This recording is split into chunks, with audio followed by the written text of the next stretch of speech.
Everyone blames interest rates for the housing crisis, but interest rates didn't make houses unaffordable.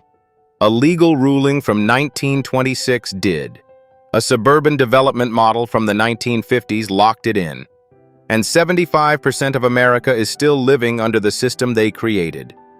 The median home in the United States costs $416,900. To qualify for the mortgage, you need to earn $107,000 a year. The median American household earns $83,000. That is a gap of $24,000, and it is not closing. Home prices rose 48% between 2019 and 2024. Wages rose 22%. The average first-time homebuyer is now 40 years old. A generation ago, it was 30. Something changed, and it was not the economy. 3 systems built this crisis, and the first one is older than you think.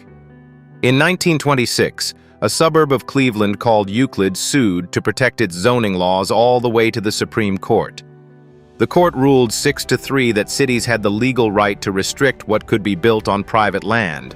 And in the opinion, the justices described apartment buildings, the most common form of affordable housing in the world, as parasites.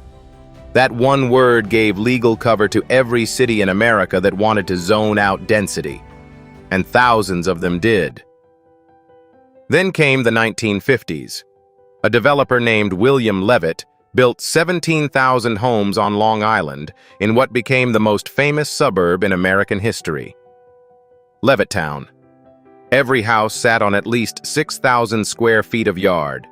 Every neighborhood was zoned for single-family homes only. No apartments, no duplexes, no exceptions. The federal government loved the model. The FHA and the Veterans Administration financed it at scale. Suburbs across the country copied it. Not just the houses, but the zoning restrictions that came with them. Today, 75% of all residential land in American cities is zoned exclusively for single-family detached homes. In California, that number is 96%. An acre of land that could hold 30 apartments is legally required to hold 5 houses. And nobody is allowed to change that, because the people who already own those 5 houses will not let them. And that is just the first system. The second system is the people who benefit from the first one. Homeowners in neighborhoods with the most restrictive zoning have median home values of $811,000. In neighborhoods with the least restrictive zoning, that number is $406,000, less than half. That difference is not because the houses are better. It is because the supply is artificially limited. Fewer homes means higher prices. Higher prices mean more wealth for the people already inside the boundary. And those people will fight to keep it that way. In Berkeley, California, a developer spent 8 years trying to build housing. The city blocked him at every stage. A court finally ruled the city had violated state law and ordered Berkeley to pay $4 million in restitution. The housing still was not built. In Los Angeles, the mayor signed an executive order blocking duplexes in Pacific Palisades, after a state law had already made duplexes legal everywhere. Residents said they preferred accessory dwelling units because those tenants might work from home and not actually show up. They preferred invisible density over visible residents. This is not about traffic or parking or neighborhood character. It is about property values. Restrictive zoning protects the wealth of the people who already own homes, and it does so by making sure nobody else can afford to buy one. 2 economists at Stanford and UC Berkeley calculated what this costs. $1.6 trillion per year, $8,775 per American worker that never reaches their paycheck. Not because the economy cannot generate the wealth, but because the housing system prevents it from reaching the people who earn it. Systems 1 and 2 created a shortage. System 3 exploits it. After the 2008 financial crisis, millions of families lost their homes to foreclosure. The homes were cheap, and institutional investors moved in. Blackstone, through its subsidiary Invitation Homes, spent over $10 billion buying 48,000 single-family homes in 4 years. At the peak, they were spending $150 million per week. They paid cash. No mortgage contingency, no 30-day closing period. They outbid families by 6 to 12% in the same markets. Atlanta, Phoenix, Southern Florida, cities where working families were trying to recover from the same crisis that created the inventory. Once they owned the homes, they used algorithms to set rent at the maximum the market would bear. In 2024, the Federal Trade Commission fined Invitation Homes $48 million for what it called unfair and deceptive tactics, hidden fees, withheld security deposits, misleading eviction policies.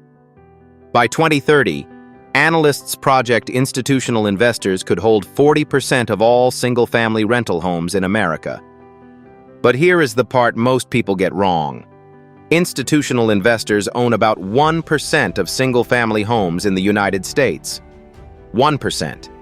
In hot markets like Atlanta, it is higher, 25%. But nationally, 1%. They are not the cause of the housing crisis. They are the symptom. The cause is the first two systems: the zoning laws that made sure there would never be enough homes to go around, and the homeowners who vote to keep it that way. Wall Street did not create the shortage. It moved into the gap that 70 years of restrictive zoning had already built. And the system is self-reinforcing. Restrict supply, prices rise. Existing owners get wealthier. They vote to keep restricting. In 2025, New York City held ballot measures to reform its zoning and streamline affordable housing approvals. 60% of voters said yes, but the data underneath told a different story. In neighborhoods that had already built affordable housing, 66% voted for reform. In neighborhoods that had built the least, only 53% did. 13 points lower. The people who benefited most from exclusion voted to keep it. Minneapolis tried to break the cycle. In 2018, it became the first major American city to abolish single-family zoning entirely. The result, 3 years later, was 62 new duplexes. 62. In a city of 430,000 people. A national study found that zoning reforms increase rental housing supply by 0.8% within a decade. Less than 1%. The system resists every attempt to change it, and the timeline for it to fix itself is worse than you think. At the current pace of price growth, wage growth, and supply expansion, analysts project that housing affordability will not return to pre-pandemic levels until 2047. 21 years from now. There is a teacher in San Diego who commuted from Tijuana, Mexico, to her classroom every day for over a decade, because she could not afford to live in the city where she worked. When she finally got a subsidized apartment, her commute dropped to 15 minutes. 10 years of her life, crossing an international border, because the housing system in the richest country on earth could not provide a home for the person teaching its children. The United States is 3.7 million homes short of what it needs, according to Freddie Mac. 7.3 million affordable units short for its lowest-income renters. And the rules that created that shortage are still on the books in 75% of American cities. This is not a market failure. The market is doing exactly what the zoning was designed to make it do. Prices go up. Supply stays low. Wealth concentrates among the people who got in first, and the cost is carried by everyone who did not. Nobody can afford a house. That is the point. The system was built to produce this exact outcome, and the people who benefit from it will vote to keep it that way.